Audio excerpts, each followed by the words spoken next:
All right, well, a pleasant good morning, Huntsville, Texas, and welcome to the inaugural Good Morning Huntsville show. This was something that I used to do for a long time back in Georgetown, had a lot of fun with it, been wanting to do this, in fact, since July or August of last year, coming here to Huntsville, and now excited to finally be able to bring this to you, just to kind of give you folks out there a little preamp about what this show is about. It's all about the good things happening. We don't dig into a lot of negative news or those things. We really want this to be an inspirational show, an opportunity to highlight the good in what's happening in Huntsville, Texas, and not just Huntsville, but our county here in Walker County and even throughout the United States. So we're going to talk a lot of good stories. We're going to meet individuals on this show from our community. We've got two wonderful guests today that we'll bring on in just a moment. We'll have Russell Martinez from Sam Houston State University Athletics joining us here in just a few minutes. And then we'll have BJ McMichael coming on around the 8:30 hour. So again, just an hour-long show. It's only through the internet, and we're streaming it on the KSAM Facebook page, also on my personal Facebook, and then also in the Huntsville, Texas news and events. And we want this to be an interactive show as well. So if you're out there, feel free to comment. This show is all about you. It's all about bringing stories to you, again, bringing the good news to you about what's happening. So let us know you're here. Let us know how your morning is going. And something I always enjoy starting out my shows with, especially when we did this back north of Austin and Georgetown, is I always want you to be thankful and remember, what are you thankful for, and share that with us. So this morning, I want to invite you in and just let us know this morning, what are you thankful for today? I think it's so important to get jump started on the right foot. With so much going on in our lives, we tend to think about all the things that we have going on, and sometimes we just have to step back and remind ourselves that we have a lot to be thankful for. We're waking up this morning, 72 degrees in beautiful Huntsville, Texas. Today, mostly cloudy, a little bit of rain showers in the forecast. We'll be making our way up to Jacksonville to broadcast Hornet baseball later tonight. You can catch that on the KSAM Sports Facebook page, so we're looking forward to that. But don't want to delay any longer. We've got something very special going on here in Huntsville. It is the FCS football playoffs, round 2, and I am honored to bring on my good friend, Mr. Russell Martinez. Good morning, Russell. How you doing, man? Good morning, Rob. Doing great. Thank you. Hey, well, I appreciate you being on. You know, we talked over the weekend, and so much wonderful things happening at Sam Houston. Of course, it's FCS playoffs, the Bearcats for the first time in 2017, and we've got an opportunity to really paint this town orange. Before we dig into that, though, tell us a little bit about you, Russell. I know you've been at the university for quite some time. Hey, you're an alumni, man, so you're a Bearcat through and through. Just tell us a little bit about yourself, man, how you got involved, and just how you've enjoyed being part of Bearcat Nation. Well, again, thank you, Rob, for having me on this morning. Lifelong resident of Huntsville, graduate of Sam Houston State University. And a lot of the projects that I've been working on are tied to the history of the community. From our rebrand that we did, we reached back into the vault and brought back some old icons.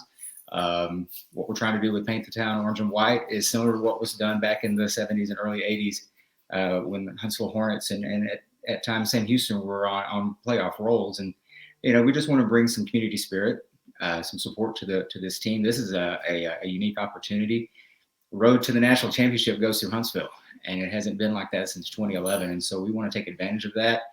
We want the community to rally around the Cats and come out and support us. And if they can't make it to the game, one of the things that we've noticed over the years in traveling to a lot of our opponents is their communities really step it up when it comes to the playoffs. Their colors are everywhere, their mascots are everywhere. We want to do the same thing, and so we're asking the communities for the community's help in doing that. We've got rally posters that we can distribute all over the community. Today, we've got a couple of things lined up, including Sammy and Bearcat Spirit Team helping us go around downtown. Also have a pretty cool thing happening this morning with Tough Shirts. And your station, Rob, is going to do a live remote from Tough Shirts. And we're going to have special Eat 'em Up Cat T-shirts available for sale there. And so we're starting to see a lot of momentum from the community coming towards the team. We just want to kick it up a notch and get ready to take on the Bison. Powerhouse finally coming to Huntsville. And so personally, I'm hoping for mid-90s and a little bit of higher humidity. So anyway, but a little bit about me, lifelong resident. like you mentioned, like I repeated, graduate of Sam Houston State. Been with the university for 7 years in this capacity for 3. And, I get asked pretty frequently, how did you get to where you are? And I really can't answer that. I've been blessed to have given so many opportunities throughout my life. And if you can get a dream job, this is it. I never thought I would have the opportunity to do what I do for the university and what I can do for the athletics program. It's truly a blessing, and so I'm taking advantage of that, and I'm doing all I can to help promote the program. Well, Russell, we appreciate you. I was blessed with the opportunity to come here just a couple of years ago and got to know you a little bit and your leadership and the administrative side of things there at Sam Houston. And I never fail to mention this, and I want this to be heard because, I came from a community of about 80,000 people. Now, when I was a kid, we had 7,000, so it grew pretty quick. We had a Division III program in our backyard, and that was special in Southwestern University. But we're talking about a community of, 40,000 people or so here in Huntsville, and we have a Division I program, and not just any Division I program, a program that has done so well. I mentioned in an interview with North Dakota State yesterday on their radio program under athletic director Bobby Williams, I believe 17 sports got off this season, and that's just amazing through COVID. So again, Russell, as you said, we're blessed here in Huntsville, and I would love nothing more to see a sea of orange and white because you know better than I do. North Dakota State travels well, and we got to show them, man, this is Bearcat country, baby. This isn't North Dakota State down here. The thought that makes me cringe is driving down 45 and looking at the hotels and seeing green and yellow flags hanging from the windows. Similar experience we had when we played them in Frisco in 2011, 2012 seasons. Their fans are passionate. Their fans travel. In fact, when they get a chance to go to Frisco, there's this little app that you can see the line from North Dakota down to the DFW area of them all caravanning down. And it's amazing. That's what we aspire to be. We have that fan base. We just want everybody to come out and show that orange and white spirit. We have a team. That's a hell of a team we've got. Probably the most balanced team we've had since those playoff national championship run years in 2011, 2012. It's an exciting team to watch, and I really hope the community. We face some challenges. Obviously, you mentioned the 17 sports beginning in November, and it's been a marathon, and here we are with an opportunity to proceed in the playoffs. And pursue that national championship. And man, it's just a great time to be a Bearcat. Every day is a great day to be a Bearcat, but this time in particular. Absolutely. Well, again, we're talking to Russell Martinez with Sam Houston State University Athletics. Russell, appreciate you this morning. Coach Keeler, of course, the coach of the year in the Southland. We have the Southland Player of the Year in Eric Schmid. We have the newcomer of the year in Jaquez Ezzard. This is a team that is poised to make a really solid run. Last week, of course, it was a little tough. We were up 21-0, but held on. Isaiah Downs had the huge interception in the end zone. And Russell, I enjoy being on the radio side. I get a little bit excited. You can't do that on neutral TV broadcasts. But again, a special community and a special opportunity. Russell, how can folks, there may be people out there watching this morning. We've got quite a few on. And again, I want to invite you into this Good Morning Huntsville show. April Lampley was commenting earlier, congratulating Bearcats football. We appreciate you, Miss Lampley. That's DeMarcus Lampley's family always joining, so appreciate her. But Russell, how can folks get involved? How can they partake in this Paint the Town orange and white? Well, there's several things they can do. One is if fortunately or unfortunately, we're getting limited on the ticket inventory. But check to see if there's tickets for the game left. Come out and support the team. But throughout this week, anything you have that's orange, wear orange. Put up orange in your yard. Paint your windows of your storefront with sheep. I remember we used to do that when I was a kid. We'd paint messages to the teams or to the fans or to the public, and go Bearcats, go Hornets, whatever it was. Simple as that. We've got rally signs I think we've got them at the Chamber of Commerce. We've got them at the radio station, Bearcat ticket office. If you haven't seen them, eat them up, cats. That's our rally cry. you know, it's just something that we all can do. I know everybody's got to have something orange. And so what we want to do is just take that inventory that you have at home, whether it's streamers, flags, shirts, whatever, and wear that throughout the week, especially on Friday. Spirit Friday is huge on campus. Everybody is supposed to wear orange. And we do. We turn out in orange and carry that spirit over into the weekend. And so we really hope that, especially downtown, because we know the travel path of these teams is going to be 45 and through downtown to get to Bauer Stadium. And we want to make sure that they see a sea of orange and white in the store windows, in yards, on cars. If you've got, I know they've got the window paint for cars and stuff like that. It comes off pretty easily. Just don't put it on your paint. Anything like that, just to send an encouraging message. These student athletes are in the community. They're at our stores. They're at our restaurants. They see a lot of people. They see a lot of places. And so if they can see words of encouragement, community support, that's just going to give them that extra boost to help us take down the Bison. Well, again, talking to Russell Martinez. Appreciate you this morning, Russell. All that you do at Sam Houston, man. I'm sitting here thinking while you're talking, Russell. I've got to get involved, and I'm almost. Of course, I'm not going to do it on game day, but sometime during this week, I need to come up with a challenge for something, and I'm going to color my hair orange. But it's got to wash out, man. I can't have it stay orange. I made that mistake one time back when the Rockets were on pursuit of their second championship, and I mouthed off at work and said if they beat. I think it was the Spurs. We were down in that series. I said, if we beat the Spurs, I'll shave my head. I didn't think they would do it. And sure enough, they did. And they were waiting for me at the office. I worked at TDC at the time. And they were waiting for me at the office with clippers to take me down. And so I'm very careful about making those comments now. Well, again, Russell, we appreciate you. Folks can get those tickets. And they're going fast, by the way. I believe, too, there were some student tickets that you guys were given. Maybe there's some students. I know that we've got some Sam Houston students that follow us on the social media feeds. Can you talk a little bit about that, just the student ticketing as well? Sure. The university has underwritten now the second batch of 500 tickets for our students to come to the game. Once this 1,000 tickets, once this inventory is gone, they'll be $5 a piece. And so we're asking the students to get their ticket, but more importantly, you get that ticket, you come to the game. And you get ready to yell and cheer. And there was a group of students at the game Saturday that I really think helped provide that last bit of energy we needed to secure that win, because they were rowdy. They were right behind the players, the opposing team bench, hopefully distracting them a little bit. But, you can't underestimate the power of the fan and what they bring to the game, the energy level. So not just for students, but what I'm asking is that when we come to the game on Sunday, that's hard to say sometimes for a college game. But anyway, come to the game on Sunday, come ready to cheer. Let's not get too comfortable in the seats. Let's stand up, let's cheer, let's yell. One of the things that just sends the chills down the spine is the chant, Sam Houston chant, when it starts on the east side and it comes over to the west side. I first heard that in 2011 when we were playing Montana for the semifinals, and I tell you what, that stadium was packed.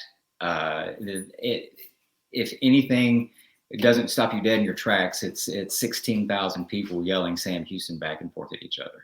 And while we won't have that many at the game this Sunday, it was still pretty loud this past Saturday, and so. Let's get that chant going. Let's get Eat 'em Up Cats going. When the offense has the ball, let's be polite and quiet. But when the defense is on the field, we don't want the Bison to hear their calls. So yell as loud as you can. No, we have to wear masks, but still, you can yell loud and just show that energy, because the team feeds off of that. You can never provide too much energy to the team. They'll feed off of it, and they're going to be motivated as it is. We kind of have taken it on the chin from the Bison for the past few times, and I think this team is ready to give it a little bit of it back. And so, the fans, hopefully I know they will step up and help the Cats get across that line. I always talk about adopting the students in a way, because we have the college here in Huntsville, and some of these kids, a lot of them, these young men and women, they don't have parents here, and I think that as a community, it's our opportunity to really, really step up and show support. And we saw that this year during basketball season, Russell. We saw a lot Yeah. of folks there at Johnson Coliseum. And then the previous game versus Monmouth to open up the FCS playoffs. I'm pretty sure we were close, if not right there at the 25% capacity. It'll open up to 50%. Just a couple of final things, Russell. I wanted to throw by you is this is ESPN. I'm talking national broadcast coverage, man. We're talking ESPN. This isn't ESPN 8 or ESPN. This is, what do they say ESPN Ocho, ESPN 8. This Yeah. is straight up ESPN, not on ESPN Plus, not ESPN 3, ESPN nationally televised on Sunday. How important is that? I think it's the first time since 2011 or 2012. Yeah. Oh, it's huge. It's huge. It's going to bring attention to the university. It's going to bring attention, obviously, to the football team and their athletic program. It's going to bring attention to the community. We're going to be seen on a national wide and probably in some instances international audience. And so it's going to help, introduce a lot of people to Sam Houston. Whether it's recruiting or whether it's students in pursuit of their academic goals, they're going to learn a lot about Sam Houston. So it's important to be on that stage. But what I want to add to that, Rob, is that it's on TV, it's on ESPN, and I know there's limited tickets, but don't let that keep you at home. If you can come to the game, try to get a ticket, come to the game, but if you can't, it will be on ESPN. And so we're excited. It's this has been a challenging year and a half, but let me tell you a couple things. One, the administration of the university and the athletic department has done a tremendous job in helping make these seasons happen. I know it's been a challenge for everybody. It's not been an atmosphere we've all wanted, but what we've been able to pull off under the direction of Bobby Williams, our athletic director, and his senior staff and the other administrators, through Dr. Hoyt, while she was president, Dr. White, it's been incredible. You mentioned something about the student athletes. That's probably been the most appreciative, I guess I could say, thing that I've learned while I've been working at the university is the opportunity to meet these student athletes and just students in general. Got an amazing group of kids at this university, and they deserve your support. They deserve our support, and whatever we can do to help, whether it's put up a sign in your window, scribe a message of encouragement on your window, paint your windows on your car, whatever, where you can see out of, obviously. But something to give them that boost because, they've worked hard. All of our student athletes have worked hard. All of our students have worked hard.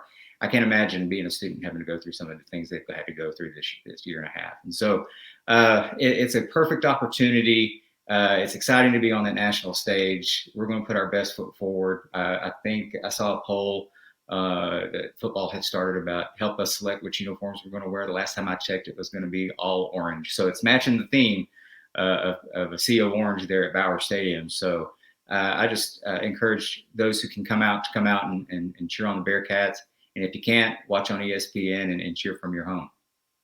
Again, Russell Martinez, Sam Houston Athletics. Appreciate you being on. Final question, and again, thank you for all your time this morning. Final question. You grew up in Huntsville. You went to school. You graduated. You're a Bearcat alumni. I always enjoy our hometown guests, and I know this is our inaugural show, so thank you for kind of helping us get this started here, Russell. But I always like to ask, especially our hometown friends, what makes this community so special to you, Russell? Wow. There's so many things, but whether they're friends or family, everybody's family. I grew up in small business.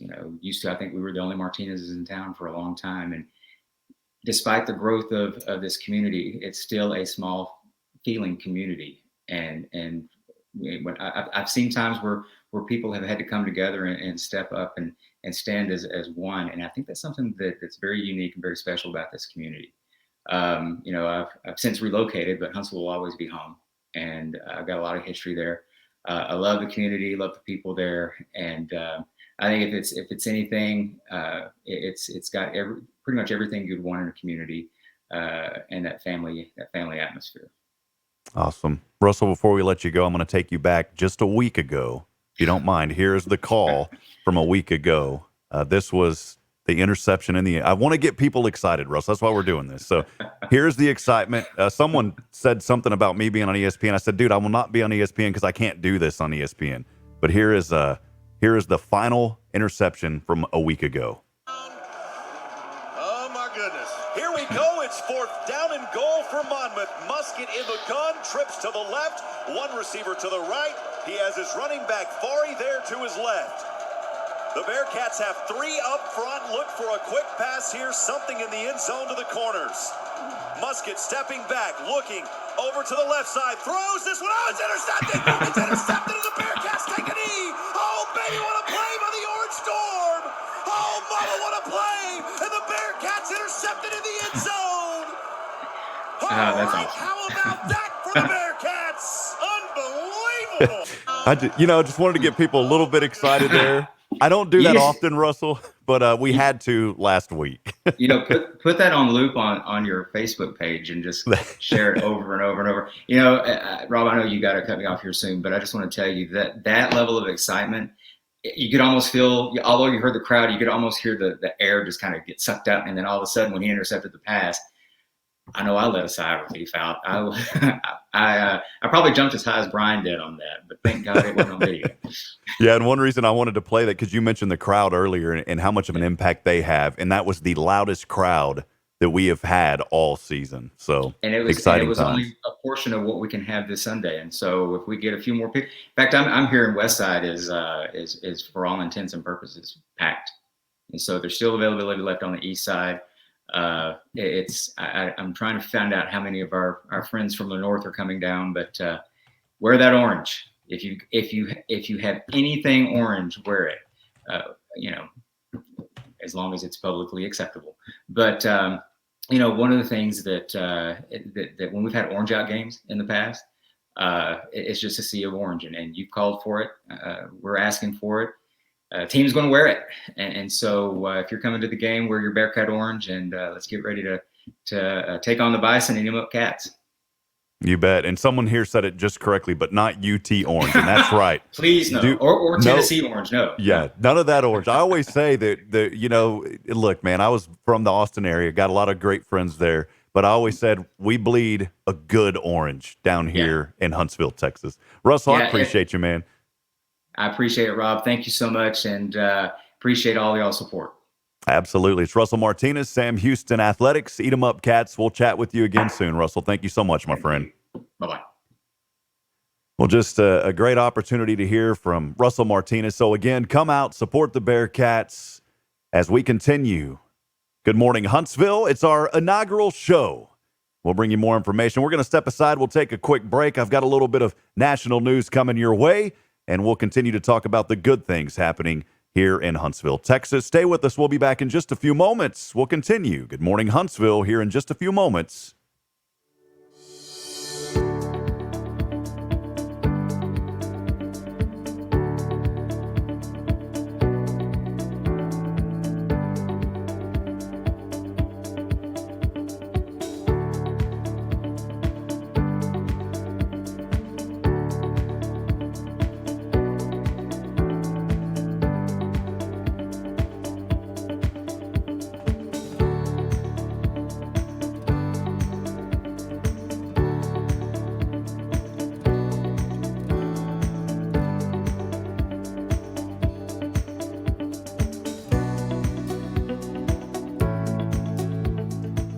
We just had a great opportunity again to hear from Russell Martinez. Coming up here in just about 5 minutes or so, a good friend of mine that I'm very blessed to get to know over the past year or so, Mr. BJ McMichael. He will be coming on. We're going to talk a little bit about the Hornets. We've got a really nice 30-minute segment coming up here in just a few moments. And I want to remind you, friends, stay with us on this morning show because we're also going to talk a little inspiration towards the end. I always like to end every show with the story. And keep your comments coming. We really enjoy this to be an interactive show as well, and we're always going to talk about the wonderful things. Wanted a little bit of quick national news for you as we continue here this morning on Good Morning Huntsville. Again, want to welcome you in. Thanks, everybody, for joining us. Some numbers came out, and it's the initial results from the 2020 census. We had a census during the middle of COVID. The drum roll, please. U.S. population grew. by 7.4% in the 2010s. When you say 2010s, man, that seems like it was so long ago, but it really wasn't. It seems like it was just yesterday, but it was already been, we're talking 11 years ago, starting 2010. The U.S. population grew 7.4%, almost 7.5%, 331,449,281 souls in the United States. You think that's a lot, though, but it was the second slowest growth rate in history. Well, that new tally, by the way, it's going to have some minor shakeups in the House of Representatives. Each state receives a number of seats, of course, proportional to its population. Texas, the Lone Star State right here, gaining 2 new representatives as that political power seems to shift from the north. California, we've heard a lot of folks moving out of California. That's going to lose a seat for the very first time in its 170-year history as a state. New York lost a seat, but check this out. It would not have if it had just 89 more residents. I think that's pretty crazy. That's why, everybody matters. So think about those things whenever you get out. You matter. Everybody matters. It's an opportunity to make a difference. Friends, again, thanks for joining us. I'm Rob Hipp here on Good Morning Huntsville, as I will bring on a good friend of mine as we continue our conversations this morning. Give it up for Mr. BJ McMichael. What's up, BJ? Good to see you, man. Man, it's good to see you too. I have to tell you, I'm fired up. I'm a Hornet through and through. Graduated in '98. My wife and I both did. But I'm also a Sam Houston graduate. And I was not able to be there during the first championship run where North Dakota State beat us. But I was able to be there the second time they beat us in Frisco. And so I'm ready for this to happen here. I'm ready for our Bearcats to take them down. I was there seeing their sea of, green and yellow, and golly, Frisco. I did not like the color of Frisco when we went up there for those championship times. So I'm ready to see it orange, and I'm ready to see a Bearcat victory. I'd like it not to be as close as it was this past week, though. Even though I was excited about watching you call the play, because I was sitting there watching you call it. I was on the edge of my seat with you, but I don't want it to be that close. I'd rather it be a runaway with North Dakota State. Yeah, man, it was Brian and I. It was a little emotional. By the way, you notice, I don't know if you saw, but I changed the color from orange now to Hornet green. Man, we got to represent. I should have stepped aside in the break and put on my Hornet shirt, man. I got my vote. Yeah, I got my vote yes shirt on, so you can kind of see it there. But you said things about thankful for earlier. Man, I'm thankful for my wife. We got to get away. We celebrate 20 years of wedded bliss this past week. And so we were able to get away. She's actually she's executive director of a Time to Read, a volunteer program that goes into the schools to help with literacy in our Huntsville school district. So she's there right now, helping and leading. And so I'm proud of her. But man, I'm thankful for her, thankful for what she means to our family. Well, BJ, man, I want to tell you first, before we really get in, you're going to talk about building for HISD champions, the importance of this. Really, it's something that this community needs. I've been very vocal about it, and I want to make something known here on this show. We don't get political. To me, though, this isn't a political issue. This is something that our kids need, and I am going to talk about this. But you're not going to hear a lot of political opinion on my show. When I had this back north of Austin, I never talked that. Again, I keep saying it because I want folks to know it's all about the good things happening, and we need to highlight the good things that are happening because we do have a lot to be thankful for. Yeah. But BJ, man, I got to tell you, I got to know you, it was less than a year ago, but you bring a tremendous amount of energy to people that you are around, and that is a blessing, my friend. And I've really enjoyed getting to know you and hear more about your story and just the way you talk about your family. It's wonderful, and I love hearing about your wife and your kiddos. And in fact, your daughter, she is a servant, man. I was there. I was about to pass out from not having water at Kate Bar Ross because we don't have concessions. That's why we need to vote yes. That's another reason. But your daughter brought me a bottle of water, man. So I just want to say thank you for your friendship. It's been a blessing getting to know you and appreciate, most importantly, all that you do to serve others, my friend. It does not go unnoticed. Well, I appreciate that. And, I'm glad you said that up front because this is about as political as I get. being on staff at a church, a local church here in town, I don't dive into politics at all, because I'm more, I am a Christian. I'm a Jesus follower before I'm anything else. And so, but this is for children. These are for our public school kids. And so jumping into this arena, this is as political as I get, but I'm with you. I don't really consider it political, because our kids need these upgrades. It's been 23 years, 23 since a significant upgrade to our HISD schools. And that's just too long, especially for our kids in our community. So, I am excited about being on here. I too echo. I'm thankful for our friendship. I like the drives that we have to as we go get ready to call Hornet varsity baseball. And two, I think it's a providential friendship that God's brought into my life. I know with you, and I'm thankful for you and K-Sam and just everything. Man, it's just a really good time right now, and I appreciate what you do for us too. You got it, man. Well, we're gonna talking about trips. I enjoy those trips. That's the funnest part of broadcasting. Besides helping to bring these kids exposure and to bring the games to fans who can't attend, I love the travel part. I love, especially when I got someone to hang out with, man. So we're making the journey up to Jacksonville tonight. It's cool that you said you were gonna make it, because I was about to call Coach Southern and talk to Coach Jennings and be like, "Hey, man, can I hop on the charter with you guys tonight?" And now that you're going, that's all bets are off, man. I'm cruising. You're cruising with me. I'm driving since you drove last time. Oh, let's go, man. Hopefully we get a Hornet victory. Hey, made the playoffs. So first time since 2008, these guys, and it's a young group, but I know a lot of these guys and these young men, and it's just fun to watch them learn something new, and hey, something new this year for that program. What a job Coach Jennings has done. So I'm excited. I'm glad that you talked about that, because this is a Hornet program that baseball has not been to the playoffs in a while. And so now getting there for the first time since 2009.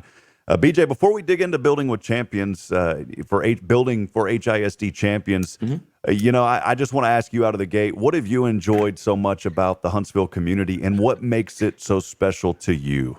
Oh man, I have been a part of this community. My wife and I have been a part of this community our whole lives. I'm 45 years old, about to be 46. My wife and I both graduated in 93. She became a Baylor Bear, and I became a Bear Cat. So there for a while, we were living in different places. We grew up together in this community, and we were able to reconnect in Dallas, Texas, where I was a minister up there at a church. And, God's providence brought us together, and we were able to marry there. But God soon called us back here to town, and this is home. In so many ways, wherever my wife and children are, that's home. But in Huntsville, Texas, the people that we know, the experience and the time we have with them didn't start just 5 years ago. It started 40 years ago. And so when my wife and I get to talk about the things that we've got to experience, I'm not speaking of things that she doesn't know about, and she's not speaking of things that I don't know about. It's things that we've experienced together because of this town and because of these people. And man, it would take longer than 30 minutes if I just went down a list of people, name by name by name, that have made an impact in our lives for so much for the better. And so this place is just home. It's family. And that's why this means so much. That's why all of this means so much to both of us. You see these kiddos on your screen right here, playoff bound.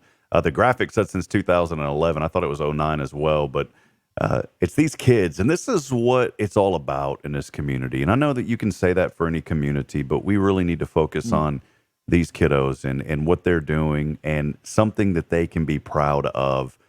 Today, it's a morning to talk to BJ McMichael, chairman of Building for HISD Champions, with the upcoming 2021 Huntsville ISD bond. Just to be transparent, to let everybody know, I don't work for the school district. BJ doesn't work for the school. This is our own opinions, and but the information is factual, and you can get all the factual information about this bond at building4champions.com. Again, it's building4champions.com. BJ, kind of dive in and tell us a little bit about what's going on and why this initiative is so important for our community and our kids because look, it's not all about athletics, and we need to be clear about that. This is a, like I said the other day, this is for all the apples, man. So dig in and let us know Absolutely. what's going on, my friend. Yeah, and I'm glad you said that. It's not just about athletics, and we'll get to that, and we'll kind of break that down just a little bit. But how this all started is back earlier this year, pre-COVID, there was a group of community, just a large group, over 70 people in the community who lit, business leaders, volunteer leaders, former school employees, former educators, and just concerned community members kind of all got together and we talked about long range planning for our school district. And we were able to meet. We were able to have a firm come in and take a look at all of our, it's an outside eye that came in to look at all of our facilities. And they said, this is what we would suggest. These are the things that your school desperately needs. And so as a group, we met 2 or 3 times in person, and we took all of this information that an outside eyes came and looked at, and they see school districts all over the state of Texas. And these are the things they knew we have to take care of with our facilities, that it's past time to take care of. And so as a committee, we all got together and we said, there were all these different options that were out there, and we got to discuss them. And we came down to this one option that we're going to talk about that if we were all looking at these different options you got multiple people, multiple opinions, we all thought about, well, I want this, but I want this, and I want this. But we were all able to agree that this is the best way moving forward. So you talk to individual people, they may say, well, I wanted this, but they weren't willing to throw everything away just because of something they wanted, because they knew we needed something. And so we put these options together and we presented it to the school board saying, hey, as a long range planning committee made up of people in this community that care about our kids, here is what we think would work well in a long range planning situation. If you were to call for a bond election, this is what we think ought to happen. Well, we came up with Prop A. It was going to be just Prop A. Well, then guess what? Because Coach Southern has developed such a powerhouse in football, we in COVID kind of forced us, even last year with graduation, we couldn't have it here at Sam Houston State University. And we have a great relationship with Sam Houston State University. So we want to make sure that's up front. There's not a contentious relationship with Sam Houston. We weren't able to pay for their facilities. And so our Hornets had to graduate in the Woodlands. And then football season came along, and we almost didn't have any home games at home. We almost had to play every home game on the road. We actually had to finish our last 2 home games in Madisonville, a playoff game in Madisonville. They get all the money that went towards that, went into Madisonville School District. We didn't get to keep that on our own. And so when we were in the process of looking at, do we need to add, is it possible to update Hornet Field and actually make that a stadium? And so that's where Prop B came in, because we also needed an auditorium that comes in with that. And so what happened is we have Prop A and we have Prop B. Prop B has to be pulled out because of the number of seats that would be expanded to in Hornet Field to make it a multi-purpose, multi-use facility. So that had to be pulled out, and it's Prop B. So we have Prop A, which is at $92 million, and Prop B, which is at $35 million. But here is the kicker.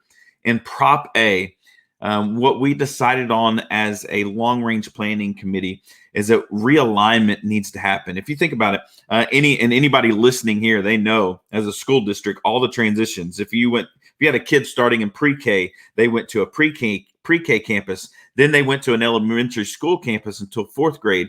And then they have to go to an intermediate campus, 5th and 6th grade. And then they have to go to a middle school campus, 7th and 8th grade. Then they go to a high school campus, 9th through 12th. That's 4 transitions. That's a ton of transitions and traffic and all the things that go into that. If Prop A, if it were to be passed, we would be able to realign our schools.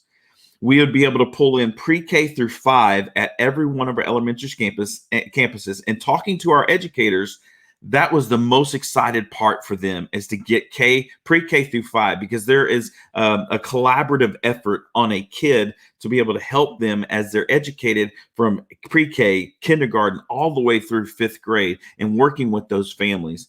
And then you have one transition to the middle school and one transition to the high school. But that doesn't happen if Prop A doesn't pass. Along with that, our safety measures, our technology upgrades, our classroom space additions. It's fencing around some of the schools to make sure they are safe. Priority 1s, priority 2s. And there are some athletics mixed in. But here's the thing. Of the $92 million that we're proposing for Prop A, only 25 million of that is for athletic purposes. So you've got 67 million that are non-athletic to improve our educational environments across the board. This is every campus, not just one campus. It's every one of our campuses will experience this upgrade that they have not experienced in 23 years. And then you get to Prop B, which is a multi-use facility is in that, but also an auditorium for our fine arts, for our band presentations. Right now, if there's any band presentations, they have to have 5 or 6 because we don't have the room to host the people that are involved in that. And so Prop B is 35 million, 16 million of that is for the auditorium fine arts program. 19 million of that is to make that multi-purpose stadium where we're able to seat them, but it's also new tennis courts, it's new track and field activities, it's new parking in the area. And so if you put those two together, for Prop A and Prop B, 83 million of it is for non-athletic. It's for educational purposes. Only 44 million of the two put together are for athletic. It's almost double for the non-athletic. So we're looking out for the academics. That's primary in both of these.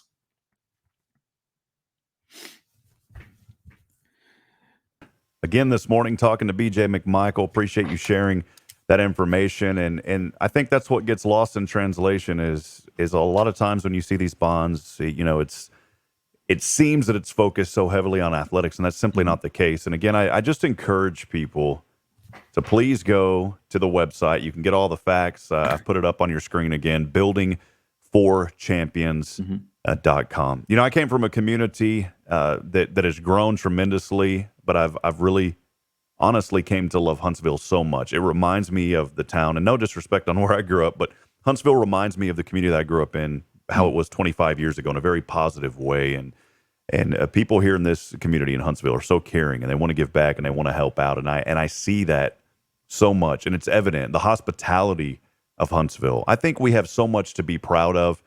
And BJ, you've talked before, and I've heard many talk about this, that we have passed monies in the past that have went to improve a police station, which is needed. We have passed monies to improve jail facilities, which is needed.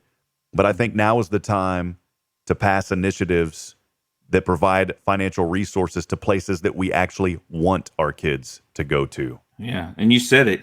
You said upgrade these facilities. Actually, they're brand new. So we've built a brand new jail. We're in the process of, and those are bonds that we voted on to build a brand new jail, bonds we voted on to build a brand new police station. We're just talking about upgrading. We're not even talking about brand new builds. Now, the brand new build would be an auditorium, but we're talking about upgrading a field. We're talking about upgrading classroom spaces. There are some additional classroom spaces, but what resonates through these whole bond packages is upgrading what's already there. And we had a failed bond back in 2013 that was $65 million, and it was going to be a 20-cent increase. We're looking at $127 million for, at worst case scenario, 9-cent increase, which is, close to about $6 a month per, $100,000 property owner household. And so we're looking at this 9-cent increase. That's worst case scenario. It's probably going to be closer to 8 cents, maybe even sub 8 cents, below 8-cent increase. And this is all to upgrade, just upgrade. And the kids who it's going to affect the most, they can't vote. Those who affect us the least, we can vote.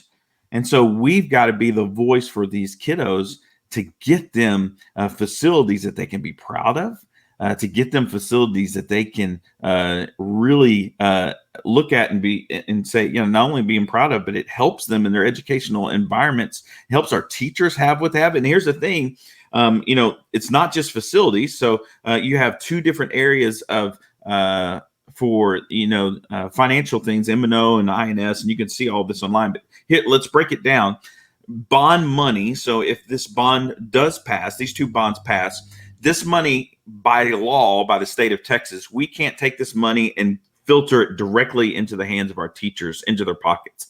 State of Texas doesn't allow us to do that. But what it does allow us to do is take that money, improve our facilities so that we can free up the part of our budget that does pay for teachers. So we have some amazing teachers who are teaching here in Huntsville, and they have to go somewhere else to get a higher pay. We want to keep them here.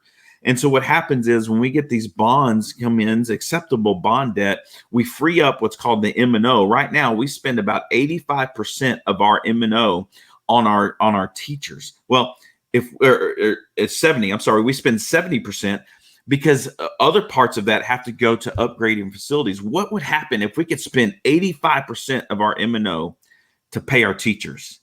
Well, what happens is we get to keep better teachers. We get to keep them here, and we get to, you know, have them be a part of our community for a long time. And so that's also part of it. It's freeing up the money that we can pay teachers with the acceptable bond debt, so that can go towards upgrading facilities, taking care of school buses, all the things needed.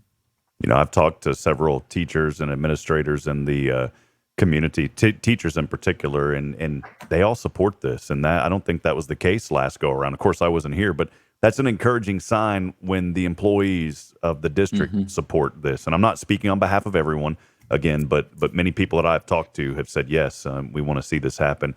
I think it's an investment for our future, for our kids. Again, it's not all about athletics. That's a component of it, but it leads. And again, in Georgetown, I saw this happen. I mean, we had schools in the Georgetown community that were literally falling down, that were in disarray, that needed repair. And I remember as a kid, I was proud of my town. And I don't want to say this in a negative way, but there was times where I was embarrassed whenever we had people come to our schools because the schools just weren't up to par. And I'm not saying that disrespectfully here. I think, things are great, but the people here are great, but I think it is time that we invest in that. And I know that I'm new. Look, I've only been here a couple of years, but BJ, you said get out and vote, and you started to lead this initiative. And once we heard of it, and especially at the station and everything else, we really wanted to get behind this. In fact, I was still registered in Williamson County to vote. I live in Huntsville. I reside here. But you reminded me, man. You said, Rob, you got to get registered. I was in Natchitoches, Louisiana. I called the election. We had to broadcast, man. We had a football game versus Northwestern State. But you had texted me and said, dude, you got to vote, man. You got to get registered. And I appreciate you reminding me because it was literally the last day to register. So I called Walker County elections folks. So nice here. Like I said, man, everybody in this community is so wonderful.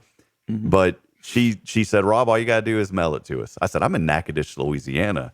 She goes, get it postmarked. So I filled out I printed it at the hotel, filled it out, got it turned in. And when I went to vote early the other day, thank the good Lord, my name was in the system, registered at Vicky Drive, and I was able to go vote, man. So thank you for that, BJ. Well, thank you for doing that. And that's the thing is, the more we get out and show these kids, hey, we are willing to go the extra mile to give you every advantage possible that we can give you. That says something to them, how important they are. And so, this is something I understand. Not everybody can go volunteer in the schools. You have jobs to do. You've got to do things to keep your own family running. And so volunteering is not something everybody can do, but everybody can pay a little bit more in taxes to help some of these aging facilities. And so for people who are saying, I can't get out and volunteer, I'd love to, but I can't. Well, your affluence is influence too. And so what you're able to, what you've been blessed with that's an influence to be able to bless others. And you're taking care of some children in our community and some teachers in our community. And, I tell you, I have to give a shout out to Dr. Shepard as well. All he can be is fact based. And every time I've heard him and talked to him, he's just delivering the facts. But the way he cares about this community, he goes the extra mile too. He's I can't tell you a game that I've been at that he's not been there with his wife, with Donna. So they're as bought into this community as anyone. And that's that's the makeup of these people who are leading our children, who are teaching our children. And man, they have worked hard. They've worked hard in the past 3 years to get us from an F rating to a C rating. So the people who say, well, I'm not going to do that for a failing school district, that's old news. That's way old news. They have increased our rating so much, and they've done the hard work. It's time for us to do the hard work too. And I think you see those ratings continue to improve when you have improved facilities. And when I say facilities, I'm talking about schools, every school in the district, not just an athletic complex. We don't say football stadium because it's not just football, but talking about the schools as well. And I think that is so very important. And going back to what I was talking about earlier, I forgot to mention this. Whenever we had those improvements and we finally passed a bond in the community I grew up in, I was in ninth grade. I got to go to our very first ninth grade campus at the time, and they've realigned everything back in Georgetown now. So it's made it really friendly, just like you were talking about. This would take care of realignments as well for Huntsville ISD. But I remember in ninth grade, I was so proud, and just because we had a facility that was nice and it was new, and the teachers, it just resonated with the entire community, and it felt great. And the kids appreciated it. Now, of course, if you're growing up and you've had it, then sometimes you don't think about it a lot. But our system there did such a great job of teaching the kids how truly blessed they were to have a nice schools and nice facilities. And those kids don't take it for granted. And I think if you build the facilities, you have kids that go through, there's going to be kids that'll go through, that'll grow up in that. But I know that Huntsville is going to continue to educate and teach these kids, this is what we used to have, and this is what we have now. Don't ever take it for granted. And I think it's important, BJ. I think so too. I think that's a good word, because you got so many things in which, you will have parents go, man, I remember when it was like this. And man, if we improve it, even the parents are, going to be proud of it too. So this is all across the board. So great for Huntsville. And, people get into it, and there's going to be people who don't. And, they have the same right to be not for it as I am for it. So I'm not going to ever tear anyone down for their voice if they want to use it a different way. For me, I just think this is best for our community, and I think other people agree with that. And I think that's the way to go about anything, is be positive. There's so much divide, especially nowadays when we don't agree with each other. What I encourage people is to please just read the facts. Don't read social media. So, someone the other day said it's going to cost people $2,000 for every resident and every kid in your house in the county. That simply isn't true. And people are responding to that saying, I won't support that. And that's where you got to be careful, because that is not factual information at all. So please, again, go to the website, buildingforchampions.com. That is factual information. There's nothing on that website that is not factual. And BJ, I appreciate you being a champion for this, building for our future champions. I like the way that you always say, talking about our most vulnerable. Can you mention about that? Because you talk about our kids. Mention that statement that it just resonates so well when you say that, BJ. Yeah, and that's the hard part. Okay, so being in ministry, again, we don't really get political. I just stay out of the political arena, because again, there's so much division there. But the one area I'm always going to fight for are for children, because I believe the position, whatever status, whatever it is, influence I've been given, I believe that I have to use that to help the most vulnerable. In my opinion, the most vulnerable in our community are our children. And so I am called to leverage those things for their good. And in my opinion, for me, if I'm not willing to leverage these things that I've been blessed with, but status, position, whatever it is, if I'm not willing to leverage that for the ones who are most vulnerable, then I'm wasting what I've been given. And so for me, and I know this resonates too with my wife. My wife is the same way. It comes out of our family that we want to help those who are most vulnerable. Most vulnerable are our children. and we need to step up to the plate to help them. Absolutely. BJ, appreciate your time this morning. Thanks for all that you do in our community. And hey, man, sting them. We got a long way to go. And I always say this, we can't ever get comfortable in life. Now, we can relax. Don't mishear.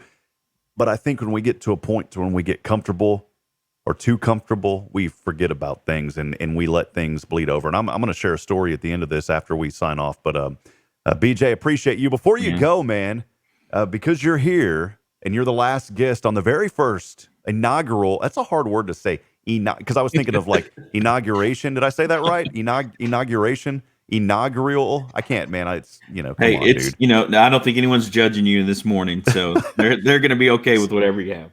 So because you're on the inaugural, I can't. That's right. You got it. Yeah, inaugural show of Good Morning Huntsville. You get to partake in our guest trivia. Are you down, yes. Man? Are you down, man? Yeah, I've got Google open, so whatever you got, I can Google it. I can't see your screen either. There we go. Yeah. All right, man. It's a little April trivia. And those out there that are watching, we want this to be interactive. Have fun with us this morning. Send us some comments. All right. What does the word? I got 10 questions for you. Okay, let's do it. Okay. This is April trivia. April trivia. What does the word April mean? Is it warmth, flower, open, or spring? Again, warmth, flower, open, or spring. What does April mean, BJ? I'm going to guess, because it sounds like a Spanish word. I'm going to sound like open. I'm going to say April means open. April means open. Open for business, baby. Come on in. It's April. All right. What? We're going to know the answers at the end of this. By the way. At the end of it. Okay. I was going to say it. I got it right. Good. No. Yeah. What is the gem associated with April? I know this one. Is it jade, diamond, sapphire, or ruby? I know May is emerald because I'm a May. I'm going to say sapphire. I know this one, dude. Oh. I won't tell you. I know this one. Sapphire. I'll tell you why. I'll tell you why I know this one, and kind of a funny joke I have about the gem associated with April. Okay, third question. April the 1st. April the 1st is April Fool's Day. Yes. We call someone who is tricked an April Fool. I've never called anybody an April Fool. Man, that's kind of rude. All right. What do the French call such a person? English translation will do. Is it April donkey, April fish, April dunce, or April sparrow? Man, I'm trying to wait a little bit because some people are getting in their comments here. So. Yeah, I'm not. I got to make sure not to. I got to make sure not to show these. I'm waiting. I'm gonna change my other answer to diamond. Yeah. April the 1st. Okay. April the 1st is April Fool's Day. We call someone who is tricked an April Fool. I don't, because that's kind of mean. Yeah. What do the French call such a person? English translation will do. April donkey, April fish, April dunce, or April sparrow. Let's go fish and chips. April fish. All right, man. Fourth question. We got 6 to go. Okay. Which of these flowers is considered the flower for April? Is it a rose, a daisy, dandelion, or bluebell? Bluebell. Bluebell. Or listeria. I'm just kidding. That's not funny. Just kidding. Fifth question. 5 to go. Okay. Easter is always in April. Is that true or false? Is Easter always in April? True or false? Man, false, because there's been one time it's fallen in March. Okay. This one is not a multiple choice. 6th question, 4 to go. This day, created to make people aware of environmental problems, was first celebrated internationally on April the 22nd, 1970. What day is it? What day is it? It's a day in April. A day in April. Yeah. To celebrate what? Environmental, to make people aware of environmental problems. Earth Day? Earth Day. Okay, I'm going to put that in there. I don't know. I'm just going to say Earth Day. I think that sounds about right. I'm going to type that one in there. By the way, Amanda Burris a while ago said Daisy was the April flower. No, I didn't wait long enough to let her give it. She's been saying a couple of them. So it's good because there's a delay. So that's really good. I don't know. Actually, I don't think there is a delay. But thank you guys for delaying the responses. 7 out of 10. Here we go. Here's a few more. Which of these countries does not have an Independence Day in April? Is it Sierra Leone, Namibia. I never heard of that. Namibia. Togo. How do you say it? Namibia. Namibia. Togo or Zimbabwe. Which of those countries does not have an Independence Day in April? Togo sounds cool. I'm going to go with Togo. Togo just because of the name of it. Togo. Amanda Burst, by the way, said 22nd is Earth Day. Oh. Thank you, Amanda, for Earth typing Day. way after. Appreciate that. We don't want BJ to cheat here. No. I got my hands free. Hands are here. Question 8 of 10 as we continue April trivia with BJ McMichael. England's patron saint is remembered on April the 23rd. Who is he? It's a saint. Is it Andrew, David, George, or Thomas A. Becket? Man, that sounds like a band. You said Thomas. That sounds like Andrew. a funeral home. Yeah. I'm going to go with Andrew. Andrew always sounds good as a saint. Andrew is always bringing people to Jesus, too. So Thomas A. Becket sounds like a funeral home, man. Yeah. It's like your loved ones and the final resting at Thomas A. Becket. All right, here we go. 9 of 10. Who wrote, "Oh, to be in England now that April's there"? Was it Lord Byron, Alfred Lord Tennyson, William Wordsworth, or Robert Browning? I like that last name, Wordsworth. Tennyson, though, sounds, I don't know. Something's going there. I'm saying Tennyson. Yeah. Alfred Lord Tennyson. Here's the last question of the BJ McMichael April Trivia Challenge. The Anglo-American poet T.S. Eliot wrote, "April is the ... month." What is the missing word? What is the ... Cruelest. Did he write April is the cruelest month? April is the wettest month? April's the loveliest month? Or April is the prettiest month? I'm going to see. So ellipsis are my thing. So my wife, she gets me every time when I do ... on my, and I use it wrong. And she's an English major. But I'm going to go with lovely just because I just like the word lovely this morning. Loveliest. Yes. By the way, Amanda Burst, well, appreciate you chiming in, Amanda. This makes it fun. She said that it was Browning was the answer to the previous question. Yeah. See, my kids are going to be like, you can't even pass a trivia quiz. So. It's all right, man. It's all right. That's all right. Here we go. All right. Here we go. The answers. You know what I'm going to do? I'm going to share my screen here. Hold on. Let's see how to do this. Appreciate you joining. We're going a little bit over 9 o'clock. That's okay. We're having fun this morning. It's always fun to have fun. Let's share this guy. Well, let's see what I can do here, BJ. Let's share the screen. Let's do the Chrome tab. See how I did. Let's do the month of April quiz. Here we go. Here are the answers. Here's the submit my answers. All right, dude. Let's see. I got the first one right. First one was open. April is open.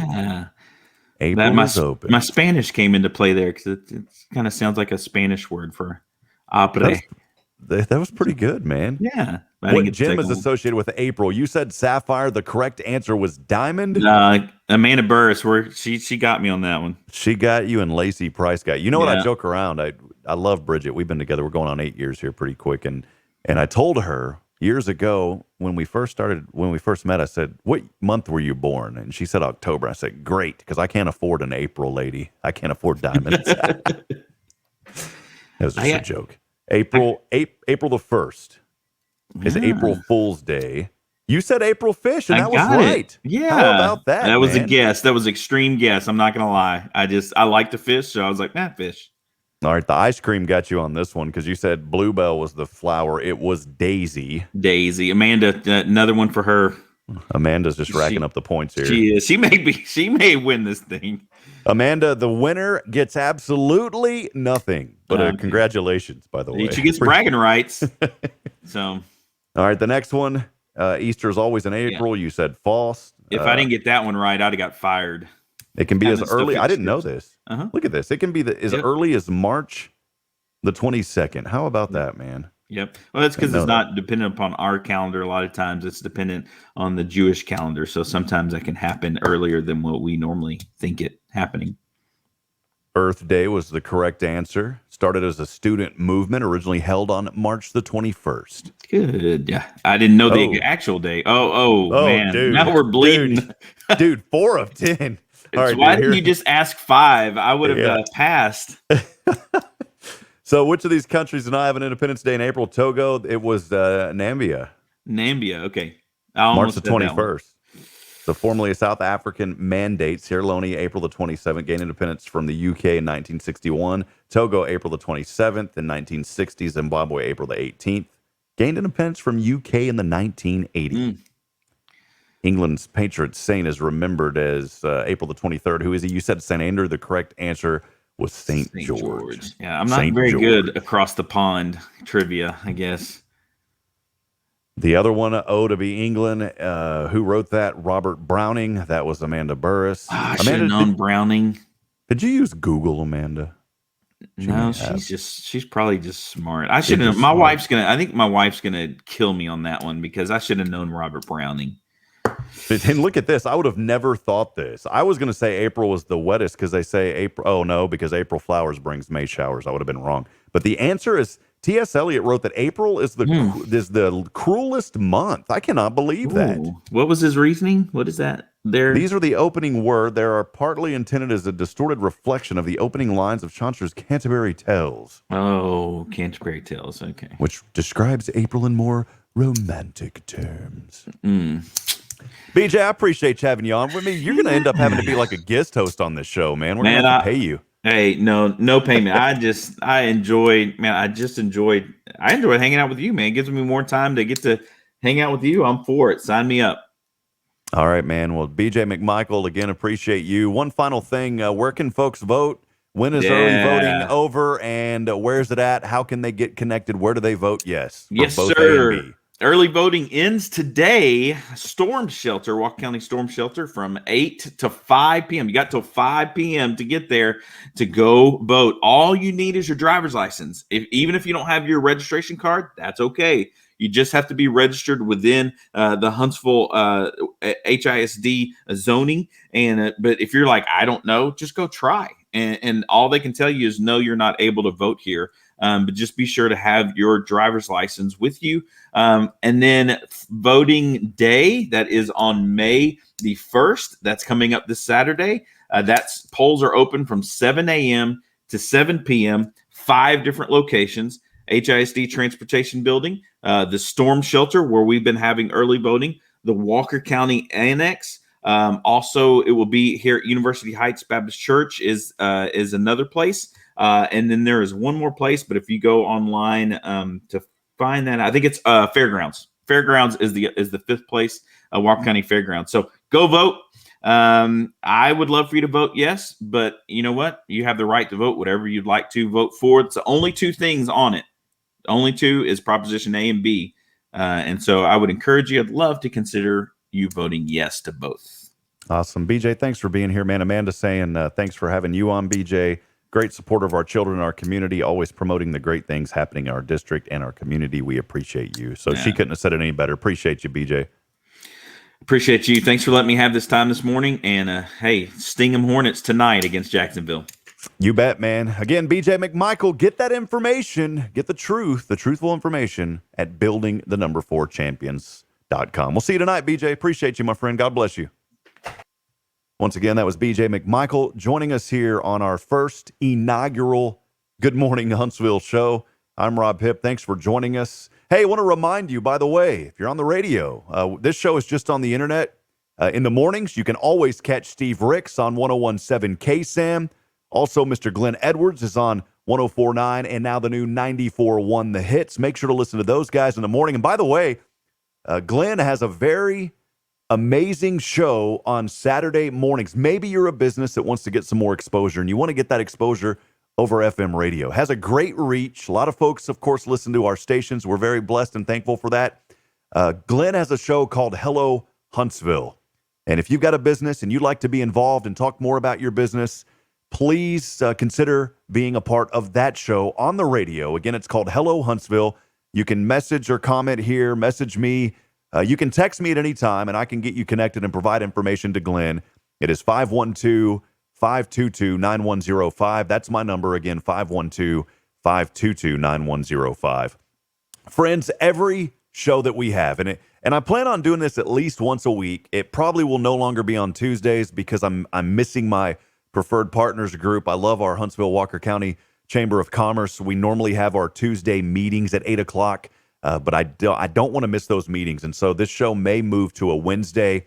I'd like to see it expand to a few days a week. But just stay tuned on our KSAM Facebook page for more information. But I want to end every show with something that you can take with you, something that's encouraging, something that will leave you in a better state of mind. Maybe some of you today are going through something. This is based on a true story, by the way. Fatima Syed is a young girl, and this is about kindness. Not too long ago, vehicles were lined up and gas pumps were running dry here in the Lone Star State. Some waited in line for hours just to fill their tanks. Do you remember what year that was? It was 2017. Hurricane Harvey created a mad rush for panicked motorists. Panic buying led to fuel shortages, but it would soon pass and fueling up would return to normal. Do you remember that, friends? You fast forward to 2020, just a year ago, and in the grocery stores, many panicked. Shelves were nearly empty, necessities all but gone. For some reason, toilet paper was the first to go. This was panic buying all over again, this time due to the worldwide COVID-19 pandemic. Well, in the midst of stocking up before Ontario's first lockdown, most were focused on themselves at the grocery stores, not just in Ontario, but all over the world. People were stocking up on necessities, including toilet paper, and not deliberately not thinking about others, but they weren't. They weren't thinking about others around them with the same needs. They were trying to figure out, what do I need during this time? Friends, through the eyes of a 9-year-old, things are seen quite differently. You see, a child doesn't think much about necessities. Children, for the most part, are taken care of by their parents or guardians. They're loved, they're woken up, they're fed. If it's school season, they're sent off to school, they're returned home, they're fed. I left out lunch feeding, and then they're sent to bed. Did running out of toilet paper pass your mind when you were 9 years old? Probably not. Some were struggling to gather their needed items in 2020 at a particular grocery store in Ontario, Canada, when 9-year-old Fatima Syed noticed an elderly woman struggling with her groceries in the checkout line. She did not think twice about helping her, while others went about their business not noticing the difficulty this elderly woman was having right in front of them. Fatima thought about her grandparents.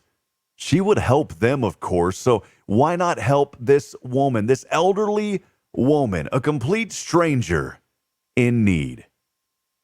She tugged at her father, who in that moment was focused on his own needs.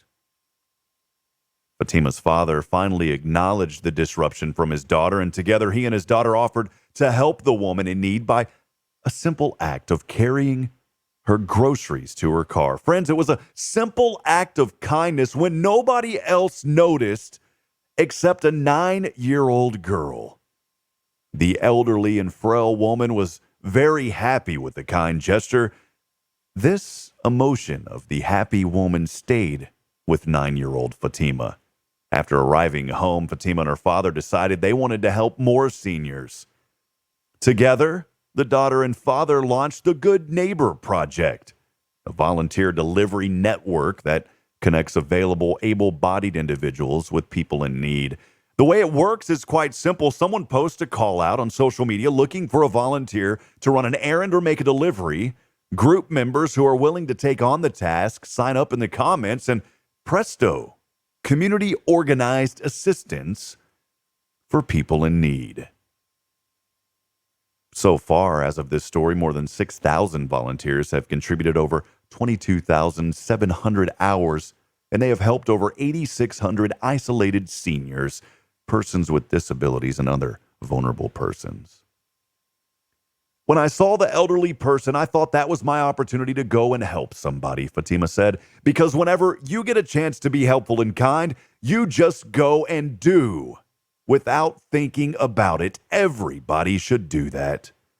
Friends, did you hear that this morning? You just go and do without thinking about it. Friends, can you see through the eyes of a 9-year-old? I want to encourage you today. Do not get so busy in life, in the routine of life, that you fail to recognize the most vulnerable in need. Kindness is needed in our communities. It is needed in Huntsville. It is needed throughout Walker County. It is needed throughout all of our communities. I want to encourage you this morning to be that helping hand that someone is looking for today. You never know how far your act of kindness will go and what it will lead to. I end every broadcast with the same message that we're not strong enough alone to make it on our own.